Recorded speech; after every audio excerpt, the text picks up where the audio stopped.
গৌৰৱ গগৈ তেওঁ নিজৰ যিটো সিট লৈছিলে বিহালীত তাতো হাৰিছে আৰু গোটেই অসমত গৌৰৱ গগৈৰ কাৰণে ৰকিবুল হুছেইন ডাঙৰীয়াও হাৰিলে। আজি গৌৰৱ গগৈৰ কাৰণে ৰকিবুল হুছেইন বিপদত পৰিলে। গৌৰৱ গগৈ যদি বিহালীত অকলে খেলিবলৈ চেষ্টা নকৰিলেহেঁতেন তেতিয়াহ'লে ৰকিবুল হুছেইনটো কেতিয়াও নাহাৰে। চামগুৰিত ৰকিবুল হুছেইন হৰাৰ প্ৰধান কাৰণটোৱে হ'ল গৌৰৱ গগৈ। আমি যদি সন্মিলিতভাৱে চামগুৰিত যদি আমি কেম্পেইন কৰিলোহেঁতেন কেতিয়াও গৌৰৱ গগৈ কেতিয়াও তাতে আপোনাৰ বিজেপি নাহাৰ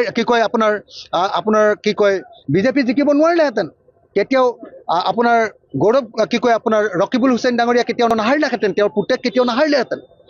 কিন্তু কেৱল আৰু কেৱল গৌৰৱ গগৈ অহংকাৰৰ কাৰণে, আমাৰ মিত্ৰজোঁট ভাঙি যোৱাৰ কাৰণে, আমাৰ বিৰোধী ঐক্যমঞ্চ ভাগি যোৱাৰ কাৰণে 5টা আসনত পৰাজিত হোৱাৰ নিচিনাকে আমি ৰকিবুল হুছেইনকো পৰাজিত হোৱা দেখিবলৈ পালোঁ।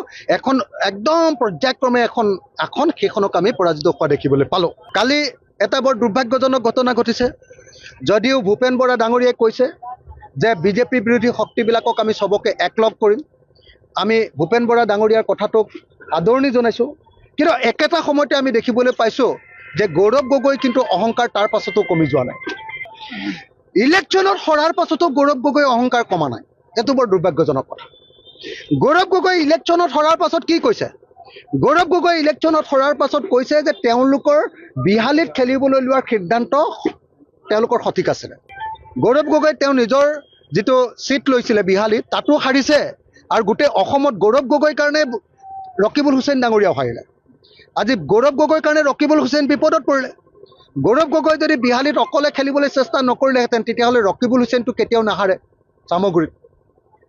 চামগুৰিত ৰকিবুল হুছেইন হৰাৰ প্ৰধান কাৰণটোৱে হ'ল গৌৰৱ গগৈ। আমি যদি সন্মিলিতভাৱে চামগুৰিত যদি আমি কেম্পেইন কৰিলোহেঁতেন কেতিয়াও গৌৰৱ গগৈ কেতিয়াও তাতে আপোনাৰ বিজেপি বিজেপি জিকিব নোৱাৰিলেহেঁতেন। কেতিয়াও আপোনাৰ গৌৰৱ আপোনাৰ ৰকিবুল হুছেইন ডাঙৰীয়া কেতিয়াও নাহাৰিলেহেঁতেন, তেওঁৰ পুতেক কেতিয়াও নাহাৰিলেহেঁতেন। কিন্তু কেৱল আৰু কেৱল গৌৰৱ গগৈ অহংকাৰৰ কাৰণে, আমাৰ মিত্ৰজোঁট ভাঙি যোৱাৰ কাৰণে, আমাৰ বিৰোধী ঐক্যমঞ্চ ভাগি যোৱাৰ কাৰণে 5টা আসনত পৰাজিত হোৱাৰ নিচিনাকে আমি ৰকিবুল হুছেইনকো পৰাজিত হোৱা দেখিবলৈ পালোঁ। এখন একদম পৰ্যায়ক্ৰমে এখন আসন সেইখনক আমি পৰাজিত হোৱা দেখিবলৈ পালোঁ। কালি এটা বৰ দুৰ্ভাগ্যজনক ঘটনা ঘটিছে।